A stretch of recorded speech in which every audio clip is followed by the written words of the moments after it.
Hey folks, this is Jason Lewis, the producer of the From the Shadows podcast. I just want to remind you about our website, fromtheshadowspodcast.com. We have a Facebook page. We would appreciate it if you like and follow. Also, join our discussion group on Facebook called After the Shadows. We have a Twitter feed. Please follow us on Twitter. It can be found with @podcast_from. Follow us on Instagram at From the Shadows Podcast. We have a YouTube channel. Go to the search bar at YouTube and put From the Shadows Podcast, and please subscribe to that channel. We are also on the Odyssey Radio Network, and we can be found there at odyssey1.com. We're still on the traditional podcatchers that everybody loves to listen to us on. We get a lot of feedback, so please rate the podcast and communicate with whether you're on Spotify, Stitcher, TuneIn, Apple Podcasts, Podbean, or Google Podcasts. We're there, and we appreciate it when you leave comments for us. We also have a Patreon page. It can be found at www.patreon.com/FromTheShadows. You can receive books, stickers, coffee mugs, and special content just for our Patreon subscribers. Check it out for yourself and see what packages that we have to offer. Well, that's all I have for you right now, folks, and thanks for being a part of the From the Shadows podcast family. So with that being said, let's get this episode started. Hey guys, we're back from our Christmas break here. We had a big 2 weeks in a row of the best of the howlers. So, we're, getting back into this. Hope everybody had a great Christmas. I got a meeting here after we tape this for a potential movie, that I've been writing. I'm going to talk to producer, maybe see about getting it made. How I know you like to write. You've been working on anything good that maybe we can. Well, I did. I got a couple. The problem is, man, me and you just are creative. We got creative differences, right? I mean, you write what you write, right? Yeah. And I struggle. I struggle to write comedy. You know what I mean? Mm-hmm. The gentleman that produced the Beverly Hillbillies is buried about 10 miles from me right here. A guy named Paul Henning, and he's buried in Tuscumbia, Missouri, right there where my dad, 600 yards from where my dad was born. So, and they did Beverly Hillbillies like that for a reason, right? And some of the stuff ain't changed, So yeah, I got a comedy I'm putting together. It's about some. Missouri is one of the few states west of the Mississippi that doesn't have an Indian reservation, and I got one where I got this Native American chief that he's trying to grow weed, and the local cops are leaning on him, right? And he's wanting to turn his house into his yard and his little curtilage, which is the judge was here to tell you this is the area surrounding his house. He wants to turn into a reservation. So, I'm calling it the Chief Wanna Do Be Tribe. And then I got another one. The Chief Wanna Do. The problem is that's a T-shirt, man. That's a T-shirt. The problem is, as I write my comedy, they turn so dark because some of these people here that I have contact with in one form or fashion, or I have over the three decades, their straits are dire, and some of them don't even understand it. I had to go down there. I think I told you the story one time, and sometimes when you deal with these people, I'm trying to talk slow because I got some critiques that I was talking too fast on my stories. Some of these people, some of these circumstances, it's like I equate to a football game. There's 60 minutes of a football game, but most people only remember 2 or 3 plays, right? Yeah. So you go to one of these calls sometime, or you go down to work a case down here in the country, and there's 60 minutes worth of stuff, and you can only take 2 plays away, you know? Yeah. So I had to go down here in the country with a state investigator that was dealing with crimes against the elderly. Okay. Okay. And he was a young, good looking, in, shape, just what you would expect a modern law enforcement officer to look like. Right. Yeah. Yeah. And I'm reading through these notes. He said, "Hey, can you contact them and set this up so we can go down there?" And I said, "Yeah." So I called this old woman up, and I'm reading it, and it says, "My adult daughter took all my money, sold all my antiques, took some guns that belonged to my dead grandfather, hit her great grandfather, and the cops won't do me any good. Nobody will help me, and I sued her, and I got a judgment, but I got a $35,000 judgment, and they're going to pay me $27 a week for the next 15 years, and I'm 75 years old." And it says that in one sentence, because she's filling this thing out like a anonymous complaint online, where she gets online and tells her deal, and then the system essentially sends that to the call takers as she wrote it. Does that make sense? They don't edit it. They don't, so imagine all of this in caps with no punctuation. Okay. Oh man. And the last few words was, "and she even took my eye." Okay. So I called this. I said, "What's going on with this?" And he goes, "Oh, it's just a mess down there. It's a mess. They don't want anybody going down there by themselves. That's why I'm calling you. We need to send at least 2 people down there because it's a mess, and I don't really know enough about it because the guy that was working it quit, and we're going to have to start from scratch because I don't know anything about these people." And I said, "Well, I don't either, but I can tell you right now that it's rough. I mean, I can tell you," I said, "I don't know this eye deal, but is this eye for an eye or what? What's this eye?" And he goes, "I don't know. I saw the same thing." So I said, "Well, I tell you what, I'm just going to call her."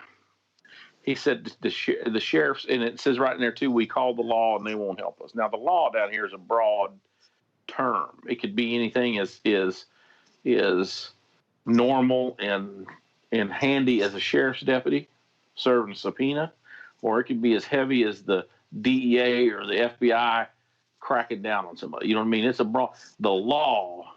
And I always found out it's like they're going to bring out a bookcase full of statutes or something. You know what I mean? They're going to call the law on me. But anyhow, so I called down to the sheriff's office and I say, "What's going on out there?" "Well, I don't know. No, I don't see. What's the ad? What's the name?" I give them the name. Nope, we don't have anything in there. Give them the address. "Oh, it looks like we had maybe a civil problem." I said, "Okay, but you didn't arrest anybody." Nope, just says civil action. Looks like they might have went down there to answer a call, but then they just handled by officer civil. It's civil. Now, handled by officer civil means I'm a cop and I don't want to do anything. Sometimes it is a civil matter, right? Civil as in court action. I rent you my house and now I want you out. Well, the law keeps me from going there and throwing you out. I've got to sue you. Or, I give you permission to do something and now you've done it and I'm mad at the repercussions. You know what I mean? It's not like, Yeah. Does that make sense? So anyhow, but sometimes in law enforcement, there's a laziness that lets simple officers handle calls of a complex nature because they're one, they don't want to do it, or two, they're not, they for whatever reason, they don't want to do it. It's either a will problem or skill problem, but they say handle by officer, it's a civil matter, when really somebody should have went to jail. So I don't know. So I called this old woman up and I said, "I'm such and such with so-and-so. And I'm looking through this where you filed this. Oh my God, I'm glad you called me," she says. And she said, like, I don't know if I can even do it. I can't do an old woman. It'll sound like a hair lip. I'm glad you did something. They'll never help me out down here. I can call that damn sheriff's office 5 or 6 times. They don't help me, and they come down here and they tell me it's a civil matter when, it's my damn daughter. I said, "Okay, well, what happened?" "Well, she took all these guns and, and I was,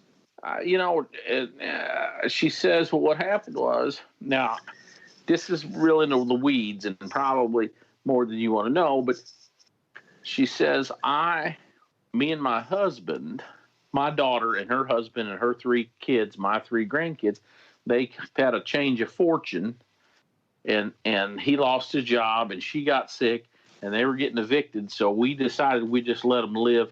And I co-signed for them on their house. So I was having to pay my bills and then her bills.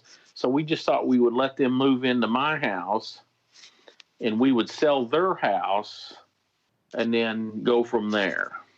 And I said, okay, so you moved them all in with you. And she said, yeah. But then I had to move out. And I said, what do you mean you had to move? I had to move out to get away from them. I said, well, did you sell their house? No, their house got foreclosed on because once you moved in here, they quit paying. I wasn't going to pay their house payment when they're living with me, so it got foreclosed on. And then they were giving me orders in my own house, so me and my husband moved out to the camper. And I said, where's the camper? What's in the yard?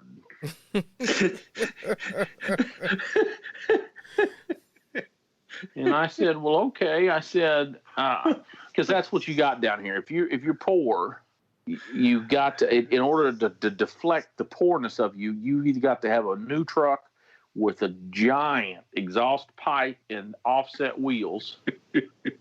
Or if you're a little older, you've got a camper with all these slide outs. Oh, yeah. So that lets people know when they drive by your trailer that you got money. Okay. So I'm just giving the background. I know we have some metropolitan, our international listeners in Finland, they probably don't have trailer houses in Finland, right? Our international listeners in Europe probably are like, what are these guys talking about? Yeah, I mean, in Finland, I can only imagine the only trailers they have are the ones they pull out there and go ice fishing on. So anyway, now I'm taking these notes and I'm just shaking my head. You know what I mean? Because the old boy that gave this, wanted us help with this. 2 things. I'm like a linguist. You know what I mean?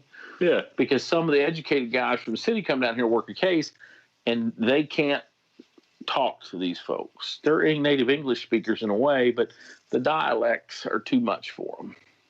So usually when this guy reaches out to me, it's going to be a mess. So I said, well, me and so we want to. Oh, he's worthless. I said, well, he called me to help you. Well, he should have called you weeks ago. I've been waiting for months. And guys out of Jeff City, that's the capital. Them guys out of Jeff City never come down here and talk to me. I said, well, we're going to come next Tuesday at 10. How's that? Okay. You know how to get here? And I said, I got a little thing on my phone that tells me where to go. It'll be wrong, she says. I said, okay, where am I going? So she kind of gives me some directions and anyhow, so that I called this guy back and said, hey, we're set up. I don't really know what's going on down here. They're living in a camper in the drive. So, and I was talking to her, I said, you still living in the camper? Oh, no, we finally got them evicted. I had to get them evicted. Out of her own house. Out of her own house. And now when I say house, I'll let the cat out of the bag now. In case your listeners are on the edge of their seat. It's a trailer house, double wide. It's double wide. Okay.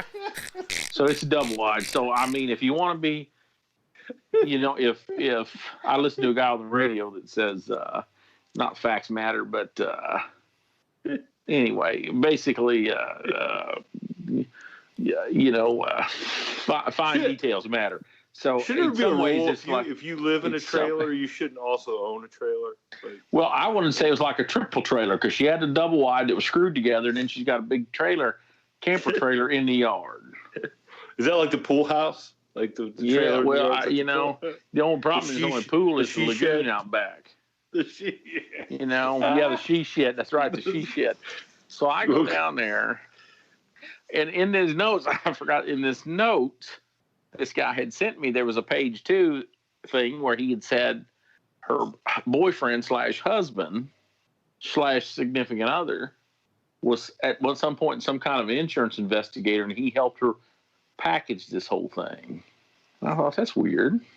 So I called this guy. I said, "What do you mean he's an investigator?" Well, it's some guy. I said, "Dude, I'm just telling you, this guy's telling." He said, "He sounds like he's got his shit together, but he tells me he's used to be an insurance investigator for one of the insurance companies." I said, "Okay, well, whatever." Tuesday at 10. So I meet him up here at the truck stop. I got to throw that in there. I get out of my car and get in with this nice state car. And I asked him, I said, hey, you want to wear a suit? Because sometimes, like, historically, in some of my old jobs, if you're going to put the hammer on somebody, you're going to wear a suit. You're going to get your Sunday go to meeting suit out. So when you take that person to jail or whatever, everybody gets to see you. You know what I mean? Everybody gets to see you walk in like a man. Okay. And of course, this guy says, no, we ain't going to wear a suit, these people. They'll get dirty.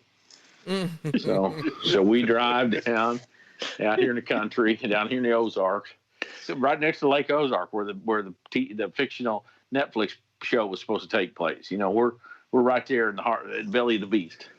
So, of course, sounds like it's a documentary. You turn. I'm telling you, I'm laboring right now because I know I'm making the story too long, but I'm trying not to leave the details out because I try to write all this in a screenplay, and you know how it is. If it's not on the page, it's not on the stage, so you got to kind of put it all together. We turn on this old red dirt road and get down there, and it makes a sharp 90 degrees to the right, and you can see about every third drunk has missed that corner and ran up into the yard in one place, and that's where we're at. We're at ground zero.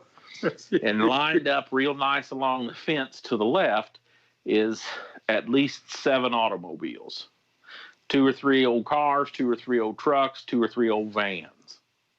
So now she's got them backed in there so she can mow between them, but she doesn't weed eat between them, so the weeds are growing up around them. You know what I mean? So she's got them all parked in a row. Every time one of them breaks down, they just push it along the fence and get something else to drive, which is a common characteristic of this environment. So we drive up there, and there's a big old fifth wheel with 3 or 4 slides stuck out, perpendicular to a double-wide trailer. Now, that makes a nice L. You're kind of getting what I'm saying, right? Oh, yeah, I know. It's got a horseshoe. It's got a kind of a horseshoe that runs up around, you know, to spitting distance between the camper and the car and circles back out to the road again. And right in the middle of this apex is a trash fire pyramid, or the remnants thereof. You know what I mean? It's like they have been burning everything for however long, and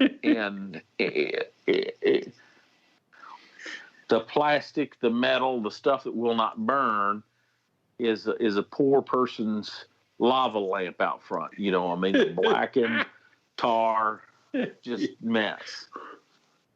So, of course, we wheel in there with a state car, and I forgot what they had. They had some old cars to drive, you know, parked there. So we walk up on this porch. It was about 2 pallets and 3 pieces of split wood on the corners to kind of keep it high enough. Knock on the door. This old gal comes out there, and she didn't, of course, you guys ain't got the camera on me. She didn't have no teeth. She hadn't put her teeth in yet. She got her lips all twisted around there. Oh, you guys are here on time. You're right on time. I'm the one that's late today. I didn't think you'd be here on time. Hold on, I'm just getting dressed and get my teeth in. Come on in, you can stand right here. So she opens the front door, and we walk in this double wide, and there's a, you know, it's like a, I don't even know, there's a big open concept double wide. So on the left is a big open kitchen dining room area with a big giant double door stainless steel refrigerator right in the middle of the kitchen. And, you know, I'm kind of paranoid.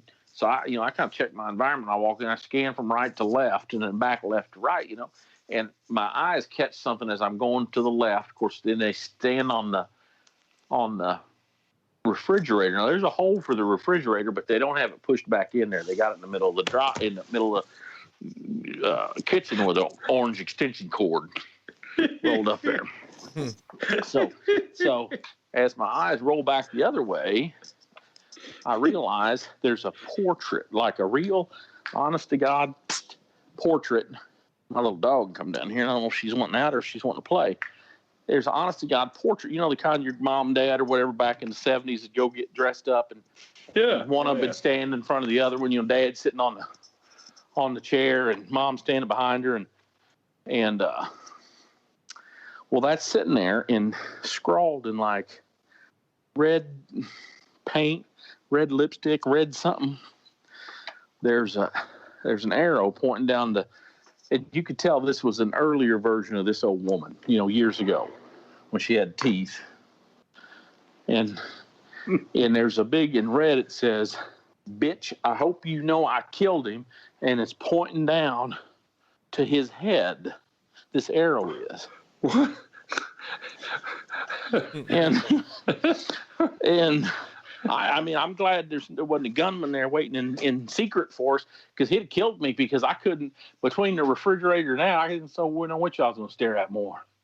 Because as I took 2 steps in to let my guy behind me come in the house, the reason why the refrigerator was pushed out is there was a hole about 4x4 in the floor going all the way down, where you see the old insulation and dirt and mud underneath this double-wide trailer. Mm-hmm.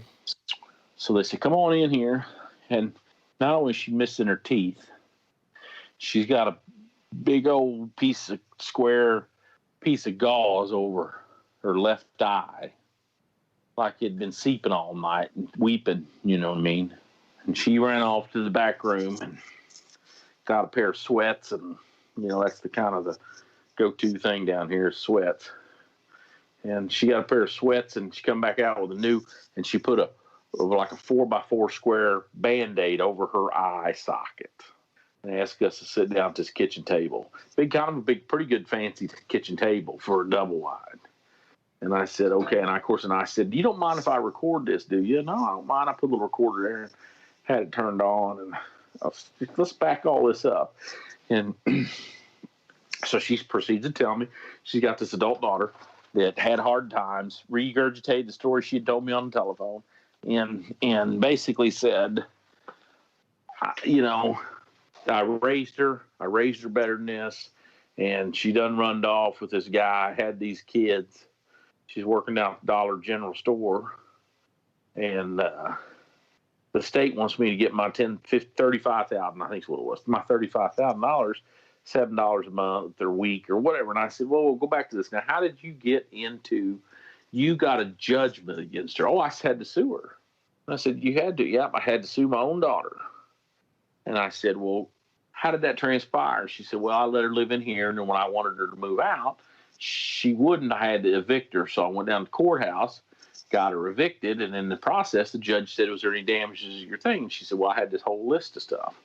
And as she's telling this story, and she's 76 or 78 years old, as she's in the middle of this story, a dude comes from the bedroom around the kitchen area.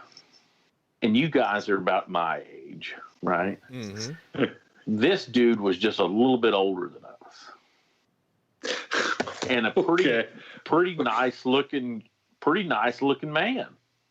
I know that sounds weird for me to tell you another man looks pretty nice looking man, but nice looking man. And she said, "Honey, come down over here and sit down and tell these guys. This is my husband, Bob or Billy or whatever." And there's 20-some years of difference. And this guy's, "Oh, yeah, hey, did you get my notes? I used to," and I said, "Yeah, you're an investigator." "Where you?" "Oh, I was an investigator for whatever insurance company out of Illinois and here and here. And I met her online and moved down here." I'm speechless. I met her online and moved down here. And I'm not saying 20 plus years. It's one thing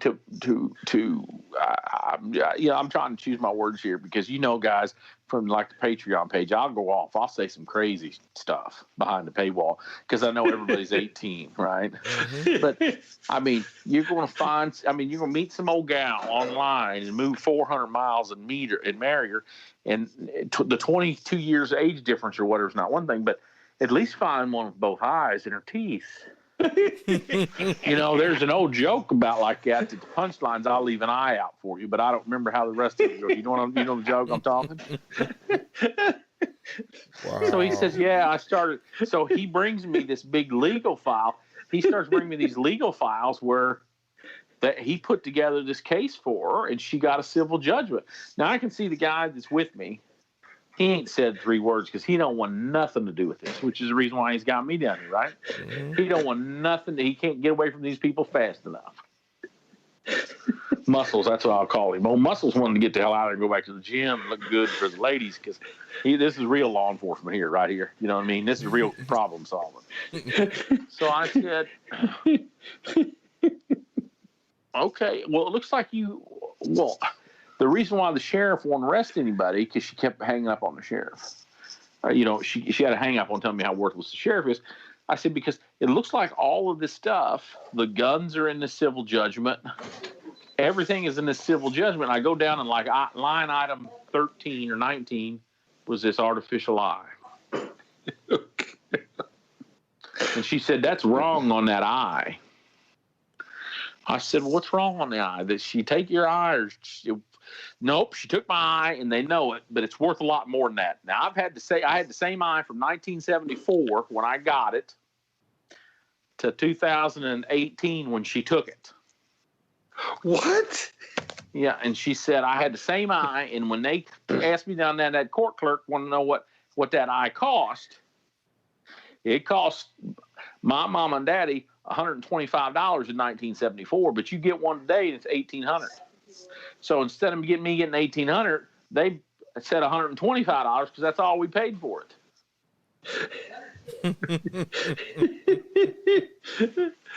And I haven't been able to get the scrape back money to get that eye replaced. So I said, I don't know.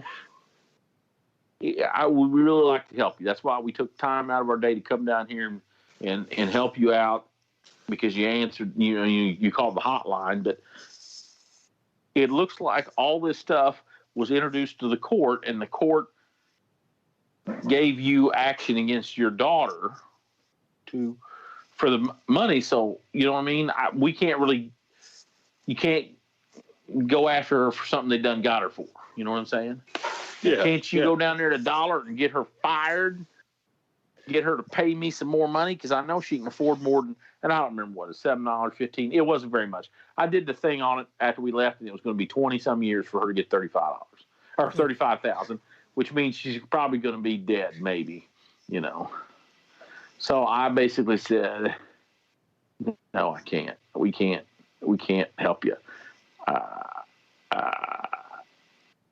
And in the process, I'm missing a bunch of the story because I wish I had the recording. I didn't get to keep it in my recordings. I had to give them to the state, because technically they're state property. But, she caught me looking over at the hole in the floor a couple times, and she said, well, the floor was rotten where the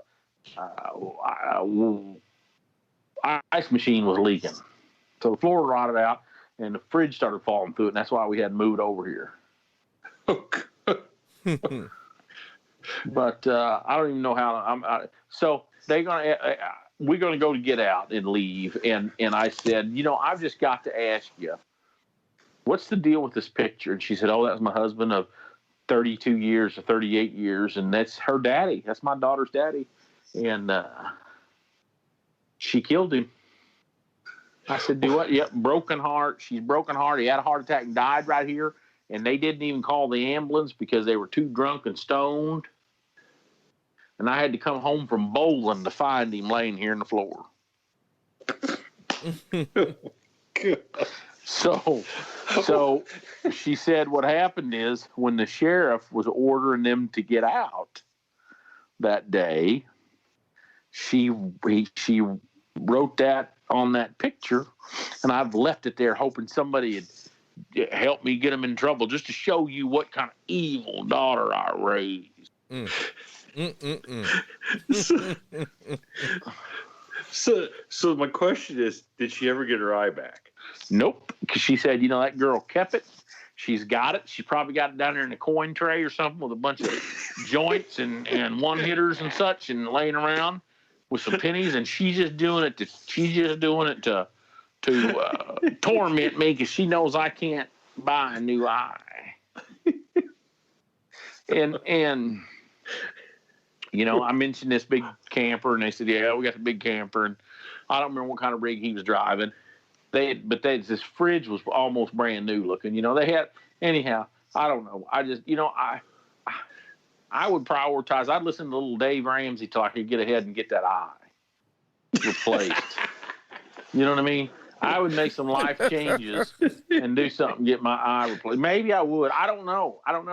And I should stay more on. I should have focused more on the young husband, the young good looking husband. But I just, some of these things you'd go down onto, and I could probably tell you about 20 of these kind of stories, but they're so long and so drawn out, and so the fact that there was a time when I was a tier 1 counterterrorism operator. I'm just going to put that out there, okay? And some days when I leave situations like that in my old job, the last real job I had, I say, how did I fall this far? You know what I mean? How did I get this? I mean, how did me moving back home, how did I reduce myself to this? How did I reduce myself to this? Because every day it's a different one. Every day it was a different one, a different thing. Yeah, shoulder mom's eye. I think I think the words of wisdom for this one is the beauty is in the beholder of the eye. How about that? Yeah, or the yeah. I'll keep an eye out for you, Sonny. I don't know. I can't remember the joke. You guys remember the joke? I don't remember the joke. That was the punchline. Keep an eye. Yes, and I don't even know how we got. Oh, yeah. So you try to put that scenario in because as you know, especially Grover, I've had some. I've brushed against some movie producers, and they'll ask me, "Hey, we need a scene for this, or we need a scene for that." And if you tell them a scene, or you write that scene on a piece of paper, they go, "Dude, is this for real? We can't do. You know what I mean? We can't. That'll suck all the oxygen out of the film, right? You know what I mean? If we're trying to do an episode of Longmire or something, and he's got to go down here to one-eyed woman whose kid." Stole her prosthetic. Stole everything. Just all this stuff. That just ruins the whole episode, right? You just can't. So you just can't episodic. So back. I'm going to tell you where the end of the. I'm going to start the Chief Wannadoobie story. Jason, stop it right there. Thank you for tuning in to this week's episode of the From the Shadows podcast. Until next time, never shy away from the darkness or what may be lurking in the shadows. We are out.